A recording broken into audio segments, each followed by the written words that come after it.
Evening Shah. Good evening. Excuse me sir. हाँ जी सोमिल बताइए। Sir Friday को सर मेरा ना साइंस का क्लास टेस्ट है, सॉरी सर मैथ्स का क्लास टेस्ट है, तो मेरा स्टैटिस्टिक्स आ रहा है चैप्टर। कब है? फ्राइडे को? Yes sir, class test sir. अच्छा अच्छा। तो तो सर आप मेरे करवा देंगे? हाँ मैं करवा दूंगा। मैं करवा दूंगा। एक काम करता हूँ, आज तो ट्यूसडे है ना। Yes sir. आज ट्यूसडे, वेडनेसडे और थर्सडे, कल और परसों स्टैटिस्टिक्स ही कर लेते हैं। कल ओके और सर। परसों स्टैटिस्टिक्स ही कर लेते हैं। हमारा जो सरफेस एरिया एंड वॉल्यूम वाला है उसमें एक क्लास मैं और लेना चाहता हूँ, sir volume of a sphere की। बस वो एक क्लास और लेना चाहता हूँ, तो वो क्लास हम 2 दिन बाद ले लेंगे। पहले हम स्टैटिस्टिक्स कर लेते हैं, क्योंकि मेरे को वैसे भी स्टैटिस्टिक्स कराना है। Statistics, probability, lines and angles और ट्राइंगल्स, ये 4 चैप्टर हमको करने हैं। तो मैं पहले स्टैटिस्टिक्स ले लूंगा इसमें। चलिए। Force and laws of motion में मैं आपको 3 लॉज बताता हूं, तो पहले नोट करें आप first law of motion.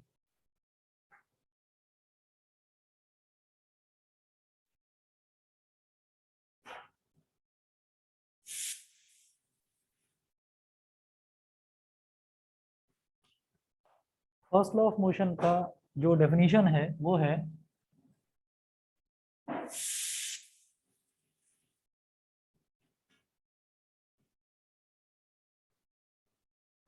body continues to be in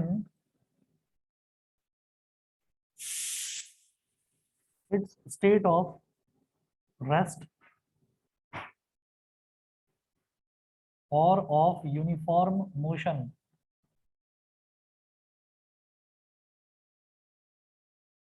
A body continues to be in its state of rest or of uniform motion until and unless some external force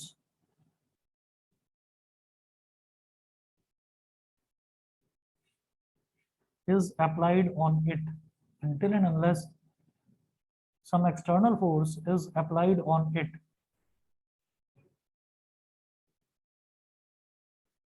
Some external forces applied on it. किसी भी body की एक खास property होती है।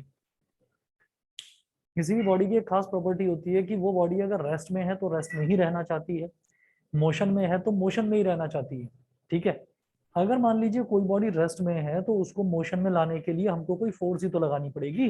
अगर मान लीजिए ये चेयर रखी हुई है, यहाँ पर टेबल रखी हुई है, अगर मैं इसको मोशन में लाना चाहता हूँ तो ये तो जब तक हम इस पर फोर्स नहीं लगाएंगे तब तक टेबल ऐसे के ऐसे ही रखी रहेगी एक जगह, जब तक हम इस पर फोर्स नहीं लगाते। हम फोर्स लगाएंगे तो ये थोड़ा सा आगे खिसक जाएगी, जिस डायरेक्शन में भी हम फोर्स लगाएंगे। सेम चीज उस चीज पर लगती है, अप्लाई होती है कि जब हम ये कहते हैं कि कोई भी चीज अगर मोशन में है तो वो मोशन में ही रहना चाहेगी अनटिल एंड अनलेस हम उस पर कोई फोर्स ना लगा दें। फॉर एग्जाम्पल, अगर मान लीजिए मैंने एक क्रिकेट बॉल ली और क्रिकेट बॉल को मैंने ग्राउंड में ऐसे ही फेंक दिया, तो क्रिकेट बॉल को जैसे हमने ग्राउंड में फेंका तो वो क्रिकेट बॉल जो है वो धीरे धीरे रोलिंग रोलिंग करते करते आगे की तरफ चलती जाएगी। लेकिन थोड़ी देर बाद तो रुकेगी ना वो रुक क्यों रही है? क्योंकि उस पर भी एक अपोजिंग फोर्स लग रहा है। वो अपोजिंग फोर्स क्या है? फ्रिक्शन। फ्रिक्शन। हम जब भी मूव करते हैं तो अगर फ्रिक्शन ना हो तो मैं कदम बढ़ाऊंगा तो फिर तो मैं चलता ही चला जाऊंगा, मैं फिसलता ही चला जाऊंगा, मैं रुकूंगा ही नहीं। ठीक है। तो हमें रोकने वाली फोर्स कौन सी होती है? रोकने वाली फोर्स ही फ्रिक्शन होती है। फ्रिक्शन वो अपोजिंग फोर्स होती है जिसकी वजह से मोशन रुकता भी है और जिसकी वजह से मोशन पॉसिबल भी उसी की वजह से होता है। अगर फ्रिक्शन नहीं होगा तो मोशन पॉसिबल नहीं हो पाएगा।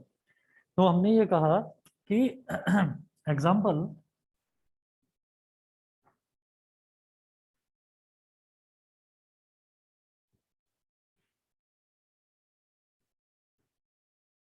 a stationary ball kept in the ground, a stationary ball kept in the ground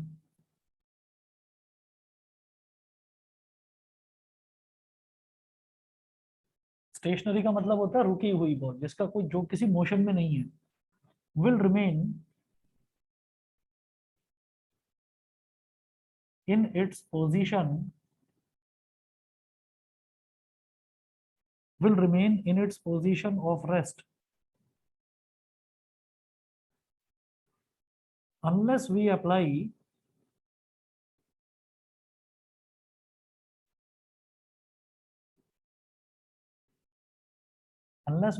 a force on it। आपको समझ में आ गया होगा, एक बॉल है ग्राउंड में तब तक पड़ी रहेगी जब तक हम कोई फोर्स नहीं लगाते उस पर, ठीक है। वो पड़ी ही रहेगी उस पर, वो अपने आप, उसको कोई सपना नहीं आएगा कि अपने आप ही चलना शुरू कर दे। तो वो रेस्ट में है तो रेस्ट में ही रहेगी। उसके बाद example number 2,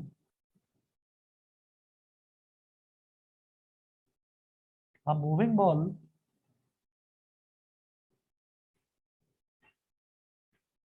continues to move if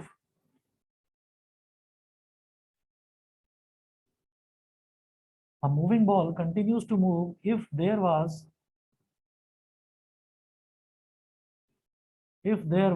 no frictional force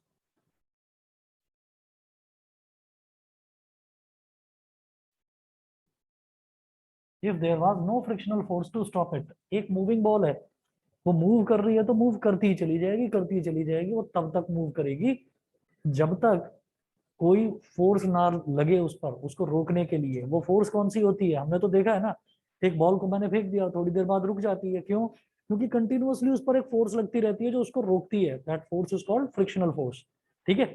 तो अगर फ्रिक्शनल फोर्स ना हो तो मैंने जिस बॉल को फेंका है ना, वो चलती जाएगी, चलती जाएगी, चलती जाएगी, एक शहर से दूसरे शहर, दूसरे शहर से तीसरे शहर, रुकेगी ही नहीं, ठीक है। तो ये फ्रिक्शन है जो उसको रोकता है। ये सभी को क्लियर है? बताइए, ऑनलाइन वाले बच्चे भी बताएं।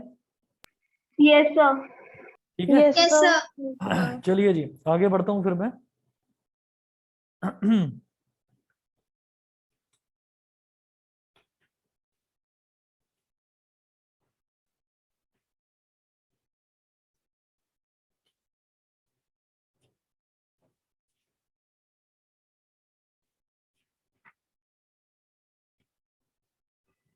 इसके बाद है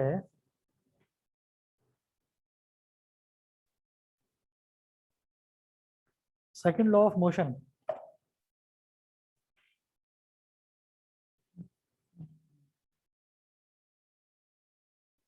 इसके बाद नेक्स्ट है सेकंड लॉ ऑफ मोशन। देखिए ज्यादातर बच्चे, आप सब लोग नोट्स तो इसके बना चुके होंगे, तो मैं इसका रिवीजन करवा रहा हूँ, इसीलिए इतना ज्यादा लंबा नहीं लिखवा रहा हूँ, शॉर्ट में लिखवा रहा हूँ।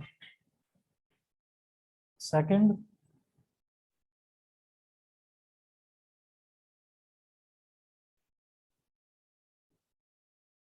Law of motion. Second law of motion क्या कहता है कि जो फोर्स हम अप्लाई करते हैं ना किसी भी बॉडी पर, जो हम फोर्स अप्लाई करते हैं, that is directly proportional to the rate of change of linear momentum of that body, ठीक है।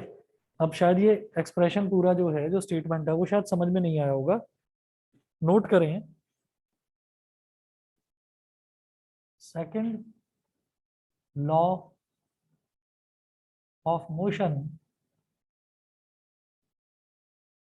states that the force applied on a body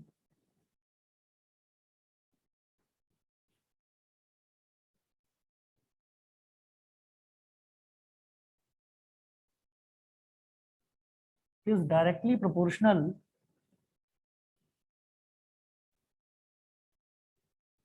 the force applied on a body is directly proportional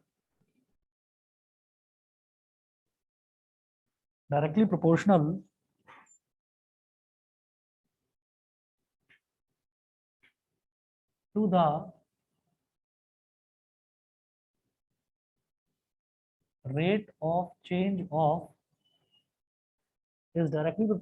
the rate of change of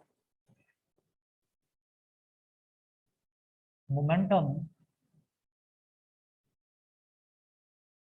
of that body is directly proportional to the rate of change of momentum of that body, ठीक है। अब ये क्या होता है, हमें तो ये नहीं पता कि मोमेंटम क्या होता है, तो मोमेंटम की बात करते हैं पहले।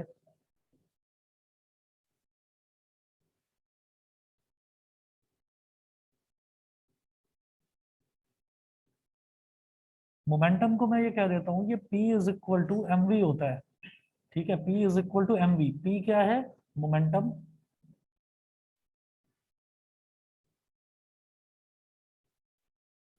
m क्या है? Mass of the body,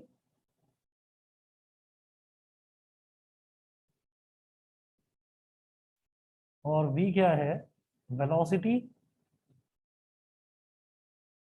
of the body.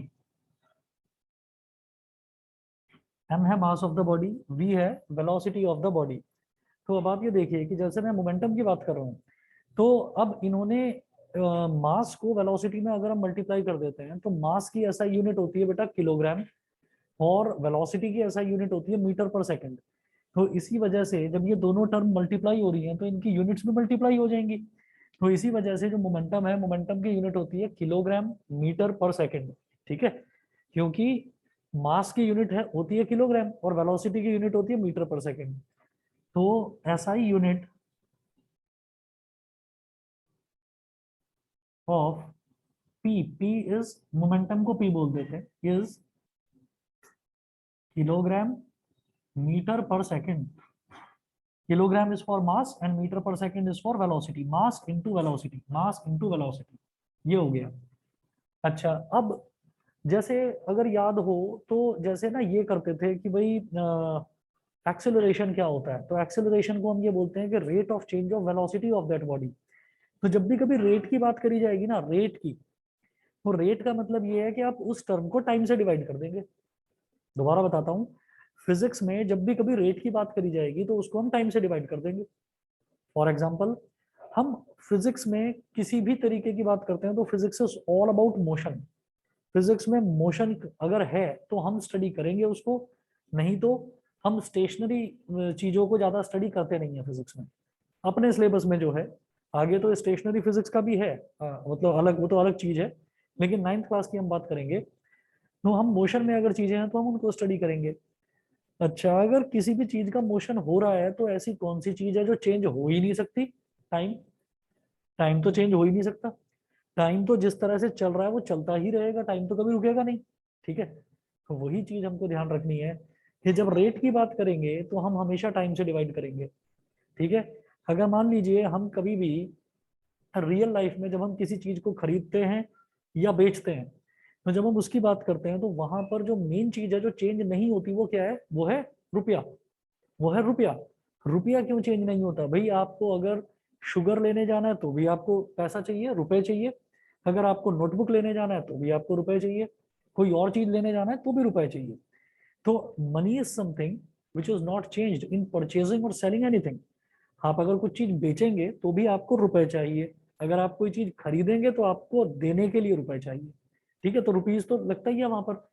तो जब रेट निकाला जाता है ना, जैसे मान लीजिए हमने बहुत सारी कोई चीज खरीद ली, बहुत सारी पेंसिल खरीद ली हमने, तो कोई ये पूछे भाई इसका रेट तो बताओ, तो वो रेट का मतलब क्या है कि पर पीस, मतलब एक पेंसिल का कॉस्ट कितना है, वो ये पूछ रहे हैं। तो अगर मान लो मैंने बहुत सारी पेंसिल खरीद ली, मान लीजिए मैंने 1000 पेंसिल खरीद ली है, 1000,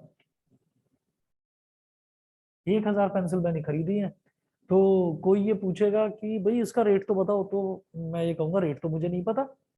तो हम ये कहेंगे अरे रेट कैसे नहीं पता, तुमने पेंसिल खरीदी है ना? तो हम ये कहेंगे हाँ, कितनी खरीदी है? 1000। तो मैंने लिख दिया 1000। 1000 पेंसिल के बदले में आपने पैसा कितना दिया, रुपए कितने दिए? हम बोलेंगे 500 रुपए दिए हमने। तो वो कहेंगे ठीक है, 1000 आपकी नंबर ऑफ पेंसिल्स हो गई, एंड डिवाइड बाई 50, 500। 500 से डिवाइड कर देंगे तो 5 2 ज़ा 10।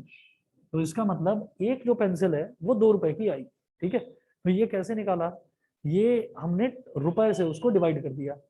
इसी तरीके से फिजिक्स में टाइम जो है वो लगातार चलता रहता है, टाइम कभी भी चेंज नहीं होता।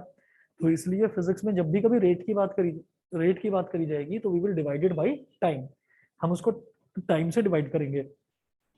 अब ये जो पूरी कहानी बता रहा हूँ ये किस लिए बता रहा हूँ अभी देखिएगा। ये इसलिए बताया जा रहा है कि जो सेकंड लॉ ऑफ मोशन है ये कहता है कि applied force on a body, the force applied on a body, यानी कि F, is directly proportional to rate of change of momentum।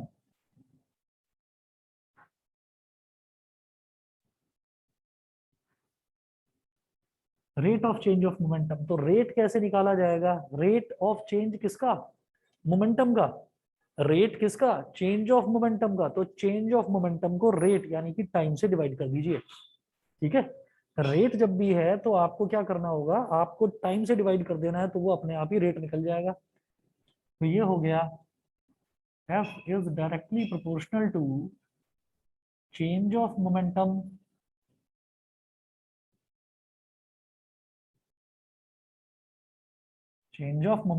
upon time taken।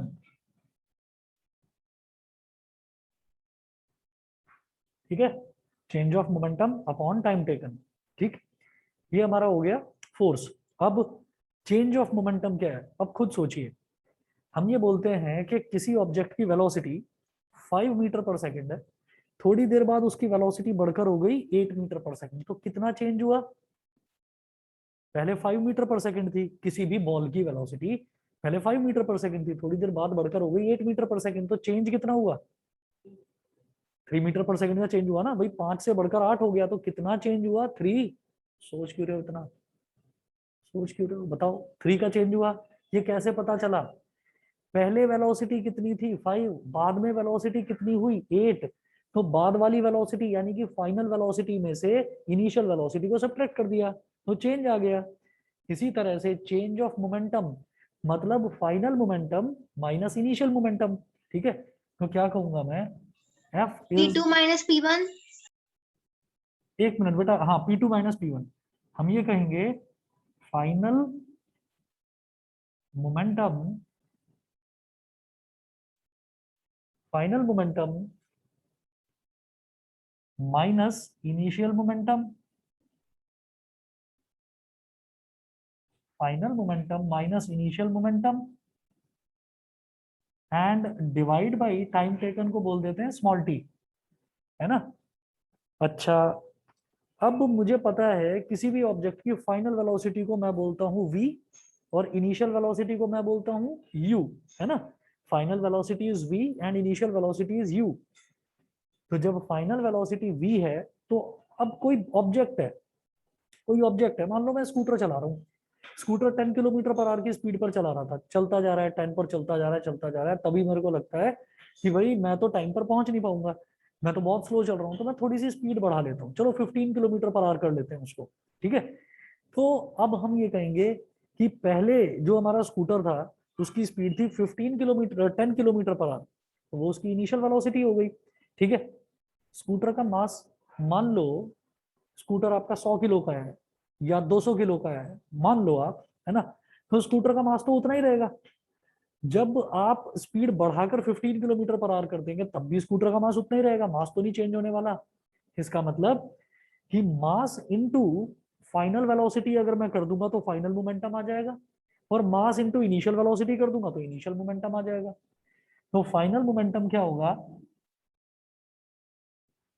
Mass into final velocity minus initial momentum क्या होगा? Mass into initial velocity और upon time taken. यहां तक समझ रहे हैं? जानवी, यश, बताइए। Yes sir. Yes sir. ठीक है, Simar, Somil, Tia, Vidhi. Yes Yes sir। Yes sir। चलिए जी, बहुत अच्छी बात है। अब देखिएगा, मैं न्यूमरेटर में देख रहा हूँ कि mv माइनस एमयू है, mv minus m u, m common लिया जा सकता है न्यूमरेटर में, ले लीजिए। f is directly proportional to m, common ले लिया, तो ऊपर क्या बचा ब्रैकेट में v माइनस यू, और डिनोमिनेटर में बचा t। ठीक है, अब मैं ये कहूंगा इधर लिख रहा हूँ, बाजू में एक चीज लिखकर बता रहा हूँ, आप लोग समझ जाएंगे।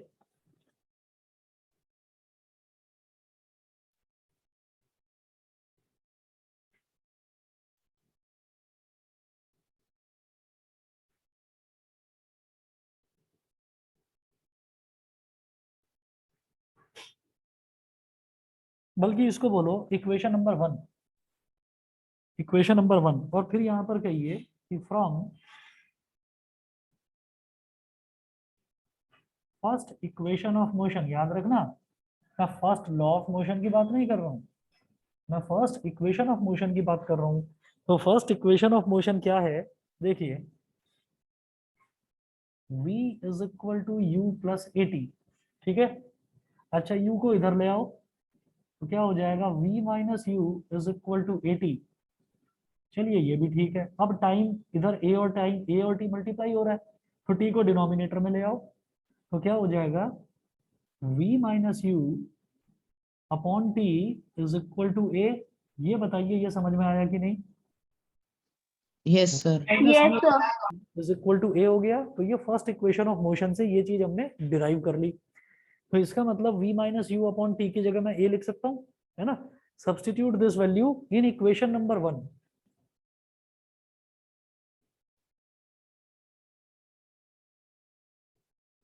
Substitute this value in equation 1। Equation 1 क्या कहती है, f is directly proportional to m into a। ये हो गया।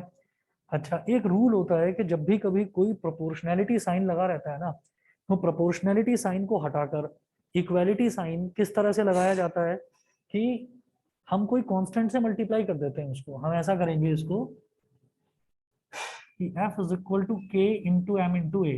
प्रोपोर्शनल का मतलब ये है, मास बढ़ेगा तो फोर्स भी बढ़ जाएगी, एक्सेलरेशन बढ़ेगा तो फोर्स भी बढ़ जाएगी। ये डायरेक्टली प्रोपोर्शनल होता है, ठीक है। इसका मतलब ये होता है।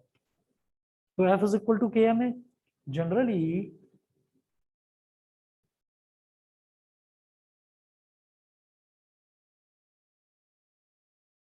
the value of k is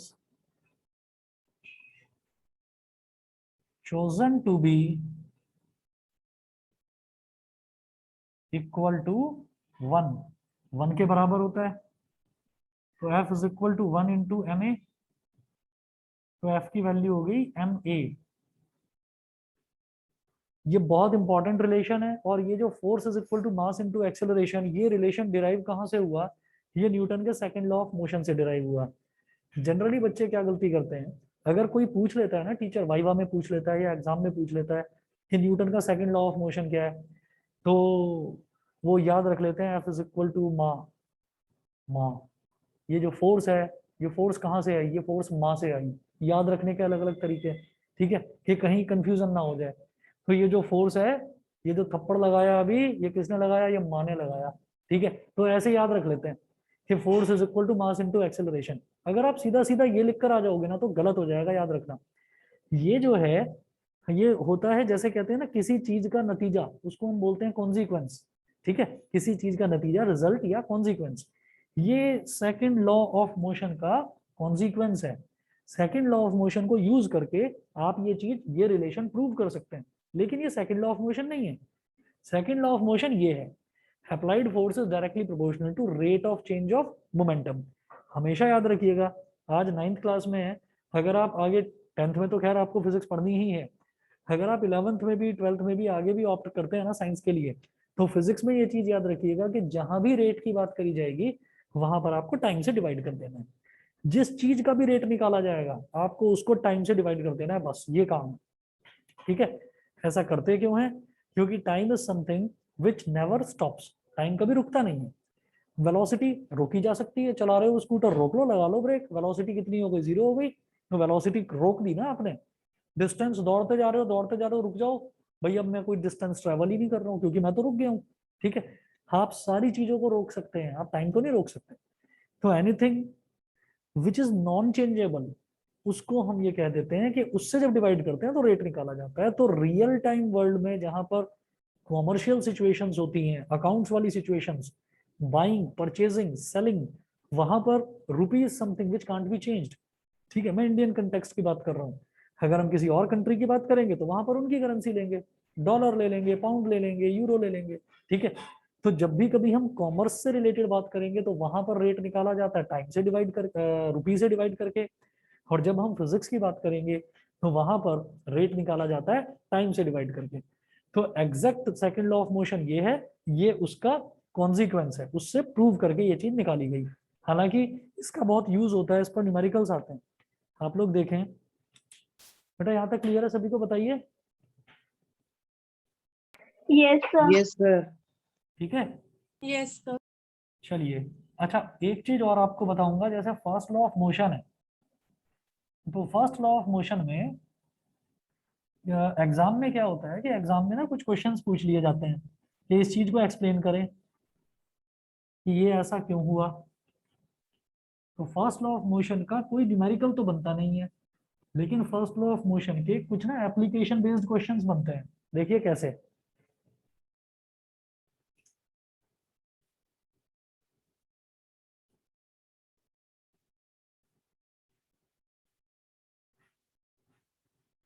example है, फर्स्ट लॉ ऑफ मोशन का एग्जाम्पल बता रहा हूं मैं। फर्स्ट लॉज एग्जाम्पल्स, मैं फोकस उन चीजों पर कर रहा हूं जो चीज एग्जाम में पूछी जाती है। ठीक है, तो फर्स्ट लॉ के एग्जाम्पल्स, हम प्रॉपर नोट्स तो इसके बना चुके हैं, लेकिन मेरा फोकस उस चीज पर है जो चीज एग्जाम में पूछी जाती है। तो एक तो ये F is equal to m a का डेरिवेशन बहुत पूछा जाता है, इस पर न्यूमेरिकल भी पूछे जाते हैं। न्यूमेरिकल तो मुझे लग रहा है आप लोग कर ही लेंगे। न्यूमेरिकल में कुछ नहीं है, वो कहेंगे मास ये है, एक्सेलरेशन इतना है, बताओ जी इसका फोर्स कितना है। ठीक है, इसका एक्सेलरेशन इतना है, फोर्स इतना, बताओ जी मास कितना है। वो ये पूछेंगे, वो आप कर लोगे। अगर लगता है तो मैं भी करा देता हूँ न्यूमेरिकल भी। देखो, तो ये जो समझने वाली चीज है ना, फर्स्ट लॉज एग्जांपल, ये क्या है। पहला एग्जांपल नोट करें। When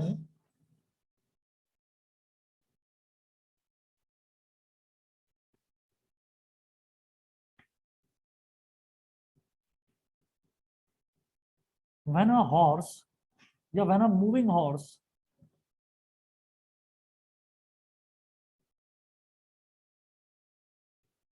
suddenly stops,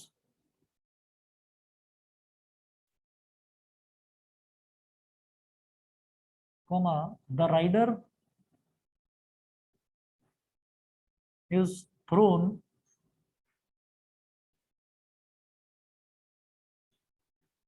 in the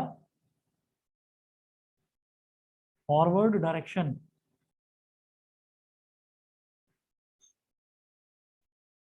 The rider is thrown in the forward direction. अब देखिएगा कैसे समझें इस चीज को।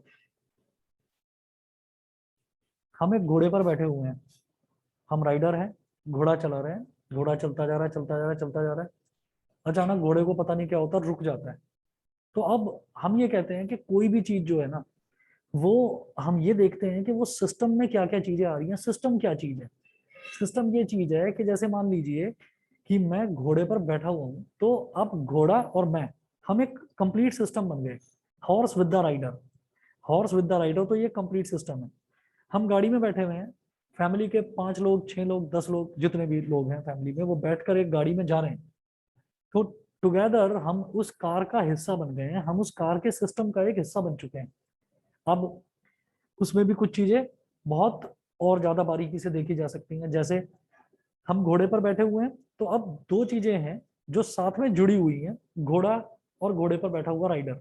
ठीक है, तो जो राइडर है, जैसे मान लीजिए मैं बैठा हुआ हूँ, तो हमारी जो थाइज हैं और हमारे जो हिप्स हैं और हमारे जो काफ हैं, वो घोड़े की बॉडी से चिपके हुए हैं।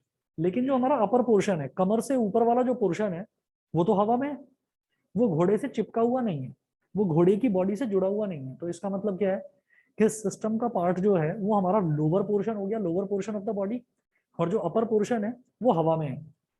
हम चलते जा रहे हैं। अब क्या हुआ कि घोड़ा नहीं रुका, अब पूरा सिस्टम रुक गया, क्योंकि घोड़े के साथ हमारी बॉडी का लोअर पोर्शन जुड़ा हुआ था। ठीक है, तो बॉडी का पूरा लोअर पोर्शन जो है वो घोड़े के साथ ही जुड़ा हुआ था। घोड़ा रुक गया तो बॉडी का लोअर पोर्शन रुक गया, लेकिन upper portion continues to be in its state of motion. ठीक है, फर्स्ट लॉ क्या कहता है? A body in rest continues to be in its states of rest, and a body in motion continues to be in its state of motion until and unless some external force is applied on it.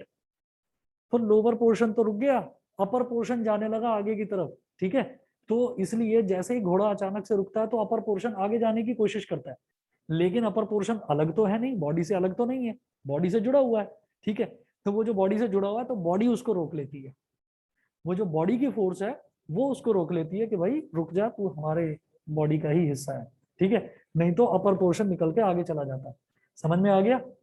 ठीक है, और इसका best example ये है कि, हाँ जी, इसका best example ये है कि आप एक कैप रख लीजिए सर के ऊपर, जो कि बहुत फर्मली या बहुत टाइटली बंधी हुई ना हो, और तेजी से आप चलते जा रहे हैं, घोड़ा एकदम से रुकेगा तो कैप गिर जाएगी आगे, ठीक है, कैप आगे गिर जाएगी। या फिर आप चाहते हैं कि आपको झटका ही ना लगे, तो आप क्या करें, आपने देखा होगा जो रेसेस होती है ना, बड़ी बड़ी जो घोड़े की रेस होती है, उसमें जो राइडर होता है वो राइडर पूरे अपनी जो काफ है वो चिपका लेता है, हिप्स को हवा में कर लेता है, और जो अपर पोर्शन है वो पूरा चिपका लेता है घोड़े की आगे वाली बॉडी से, और तब दौड़ लगाता है घोड़े पर। क्यों? क्योंकि उसकी बॉडी का ताकि ज्यादा से ज्यादा पोर्शन घोड़े की बॉडी से रुका रहे, नहीं तो पता चलेगा घोड़ा तो जानवर है, पता चले अचानक से रुक गया और राइडर ही जा रहा है लुढ़कता हुआ आगे की तरफ, ठीक है। तो वो इनर्शिया को बैलेंस करने के लिए, ये इनर्शिया कहलाता है ये चीज, ठीक है।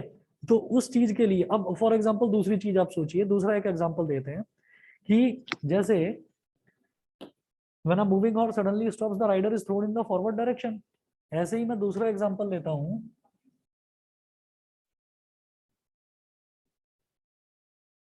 when a bus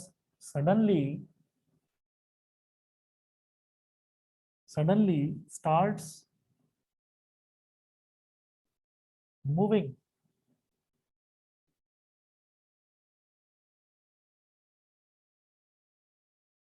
the standing passenger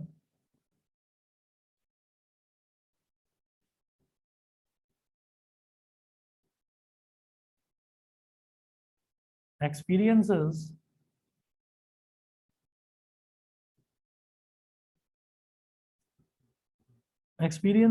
a backward force,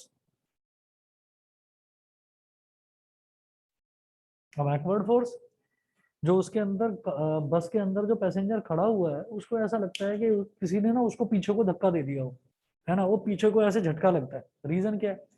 reason फिर से वही है कि सिस्टम की बात करेंगे तो सिस्टम क्या है कि एक बस है, तो बस का एक लंबा सा फ्लोर होता है, इस साइड भी सीट्स होती हैं, लेफ्ट साइड में भी सीट्स होती है, बीच में एक लंबा सा पैसेज होता है चलने के लिए। अभी पैसेंजर खड़ा हुआ है वहां पर, ड्राइवर ने बस स्टार्ट कर दी, झटके से चला दी एकदम बस। तो जैसे ही उसने बस चलाई तो जो पैसेंजर है, पैसेंजर हम खड़े हुए हैं, तो हमारे जो फुट है, हमारे जो पैर हैं, हमारे पैर बस के फ्लोर के साथ जुड़े हुए हैं, तो यानी कि हमारा जो पैर है ना वो बस के सिस्टम का हिस्सा बन चुके हैं।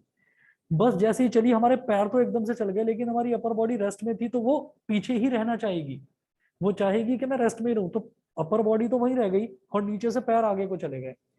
तो बेसिकली झटका यहाँ नहीं लगता पीछे, झटका नीचे लगता है, पैर आगे चले जाते हैं तो हमें ऐसा लगता है कि हमारा अपर पोर्शन पीछे रह गया। और अपर पोर्शन पीछे क्यों रह जाता है?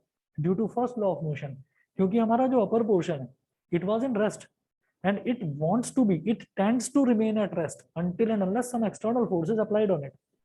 और ठीक एक सेकंड बाद जैसे ही बस नॉर्मल हो जाती है, तो क्योंकि हमारे पैर से हमारा अपर पोर्शन जुड़ा हुआ है, तो हमारे पैर ही उसको बैलेंस कर लेते हैं, हमारे पैर ही उसको वापस बुला लेते हैं अपर पोर्शन को आगे की तरफ, ठीक है। ऐसा होता है, समझ में आ गया सभी को? Yes, sir. Yes, sir. एक और sir. तीसरा Yes, एग्जांपल एक और तीसरा एग्जांपल टीचर्स का बड़ा फेवरेट है, ये तीसरा एग्जांपल भी नोट करें। और एनसीईआरटी में दे रखे हैं ये तीनों एग्जांपल, एनसीईआरटी की पीछे वाली एक्सरसाइज में भी। When a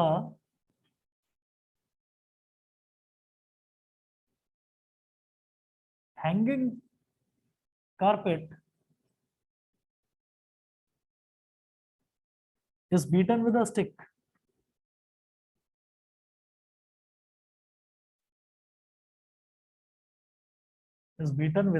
stick, all the dirt or dust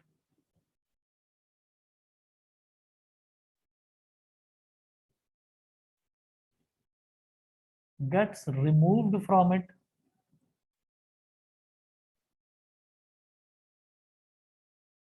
and falls down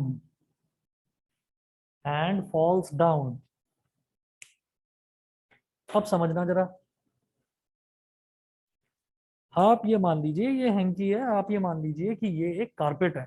मैं एक काम करता हूं, मैंने इसको ऐसे लटका दिया, हमने इसको ऐसे लटका दिया, कहीं पर भी ऐसे हमने इसको लटका दिया, ठीक है।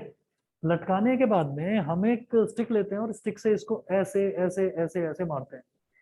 अब इसमें ना धूल मिट्टी भरी हुई है। कारपेट क्या है, कारपेट जमीन पे बिछा रहता है, लोग आते हैं जाते हैं तो उसमें धूल मिट्टी उसके अंदर भर जाती है। तो उसको ऐसे आपने लटकाया, इस तरह से आपने लटकाया और आपने ऐसे उस पर स्टिक मारी। तो जब आप कारपेट पर ऐसे स्टिक मारते हैं तो कारपेट ऐसे पीछे की तरफ मुड़ता है, ठीक है। कारपेट पर जो पहले ओरिजिनली ऐसे था, जो पहले, और थोड़ा ये बड़ा सा हो गया, दिखा नहीं पा रहा मैं ठीक से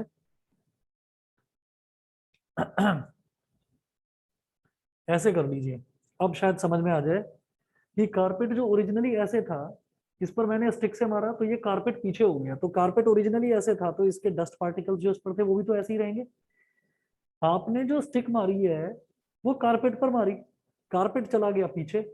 तो जब कारपेट पीछे चला गया तो उस पर चिपके हुए डस्ट पार्टिकल्स तो सारे यहीं रह गए इसी पोजीशन पर।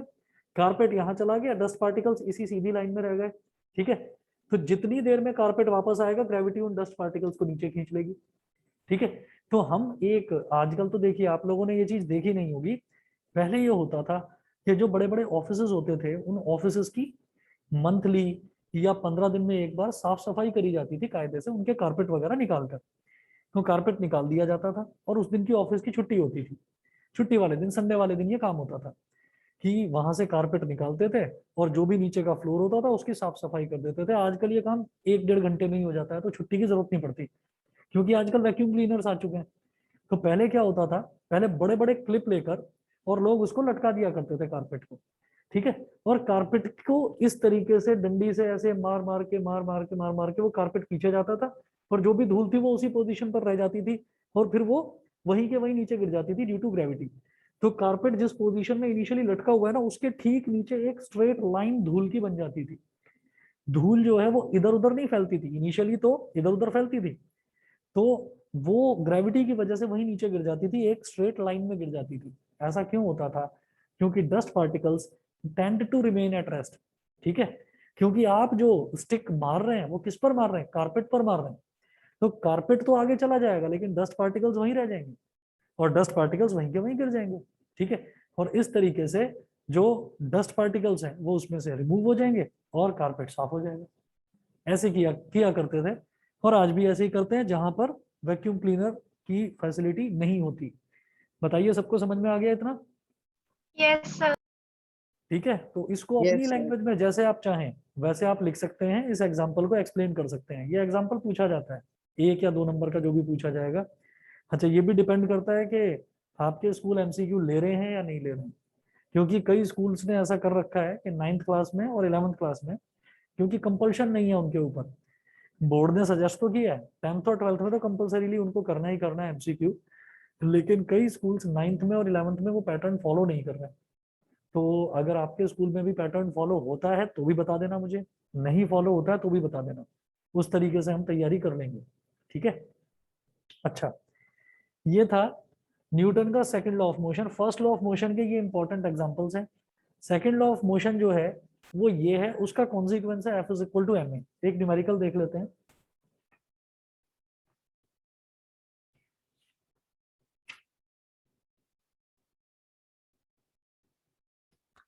ये पेज नंबर 120 पर है एनसीईआरटी में, example 9.1।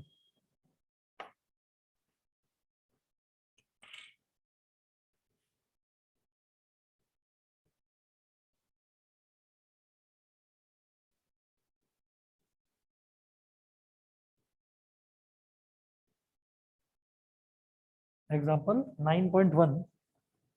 A constant force acts on an object of mass 5 kilogram.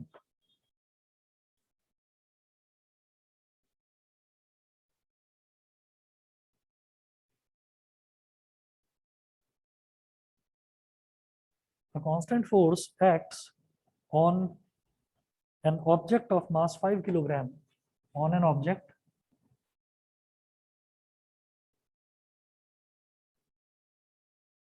of mass 5 kilogram for a duration of 2 seconds.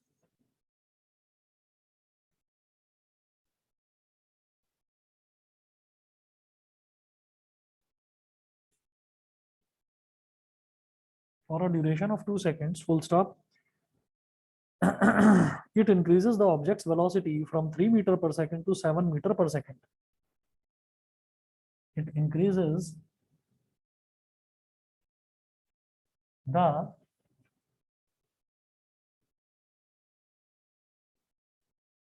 object's velocity from 3 meter per second to 7 meter per second. Full stop. Find the magnitude of the applied force.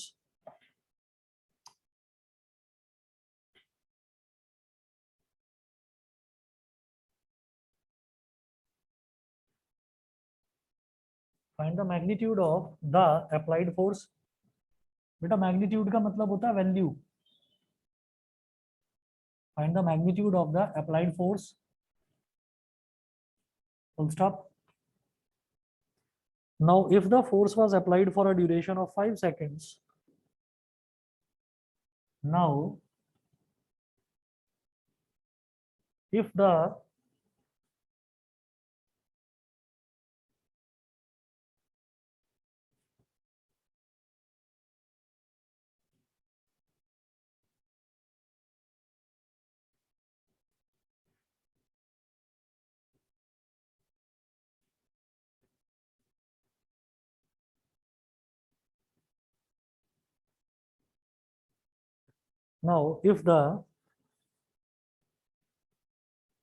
force was applied for a duration of 5 seconds, if the force was applied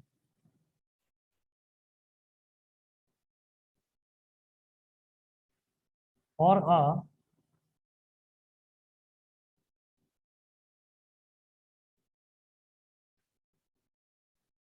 duration of 5 seconds, comma, what would be the final velocity of the object? What would be the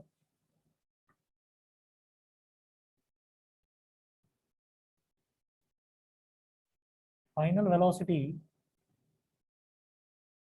of the object?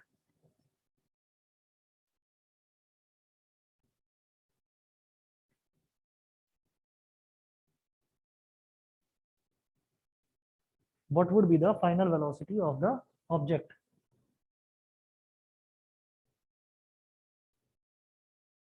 अब देखिएगा, यहाँ पर दो अलग अलग case दे रखे हैं. पहले केस की बात हम करते हैं. केस 1. फर्स्ट केस में देखिएगा, ये बोल रहे हैं a constant force acts on an object of mass 5 kilogram. एक फोर्स है जो कि 5 किलोग्राम का एक मास है, उस पर एक्ट कर रही है.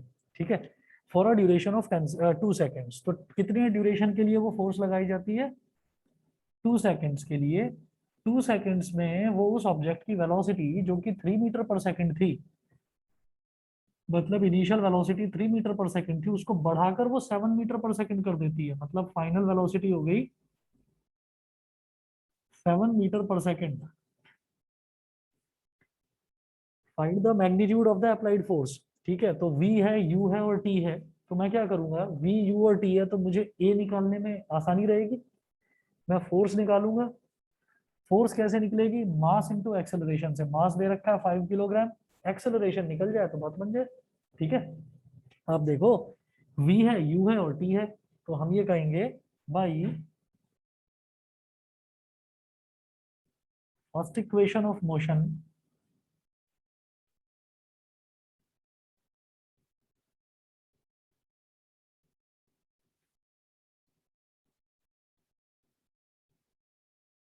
V is equal to U plus AT.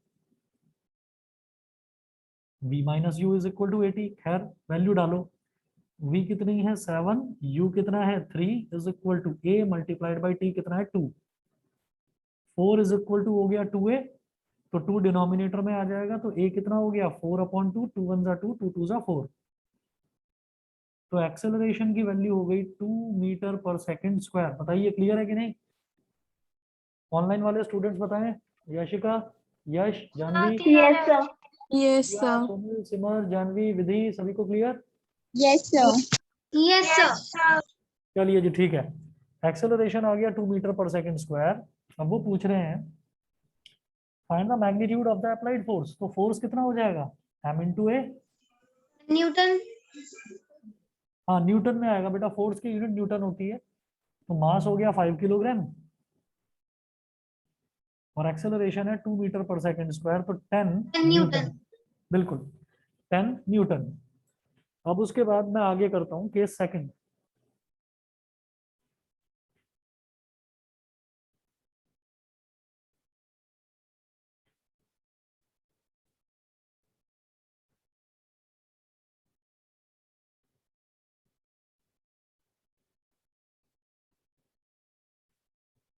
Case second में ये बोल रहे हैं कि now if the force was applied for a duration of 5 seconds. अब यही सेम फोर्स 5 न्यूटन की फोर्स 2 सेकंड के लिए नहीं 5 सेकंड के लिए लगा दी जाती है, तो वो बोलते हैं what would be the final velocity of the object. तो इस फोर्स की वजह से एक्सेलरेशन प्रोड्यूस हो रहा है 2 मीटर पर सेकंड स्क्वायर। तो केस सेकंड,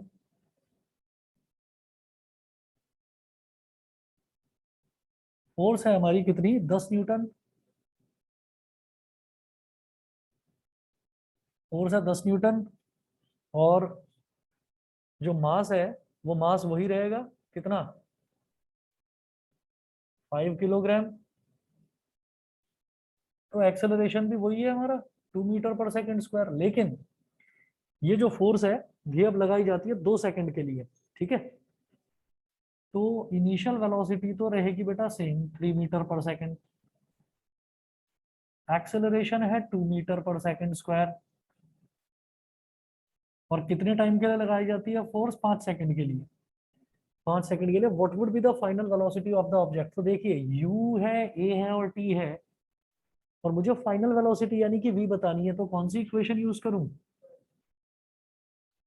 बताओ। फर्स्ट, तो हम ये कहेंगे by first equation of motion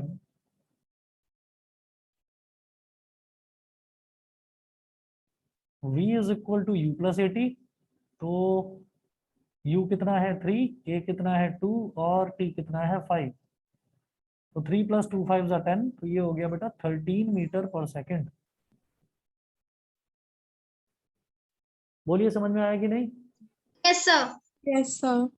ठीक है, चलिए जी इतना कर लीजिए, बाकी फिर नेक्स्ट क्लास में देखते हैं कल, ठीक है। Okay, sir. चलिए जी, ओके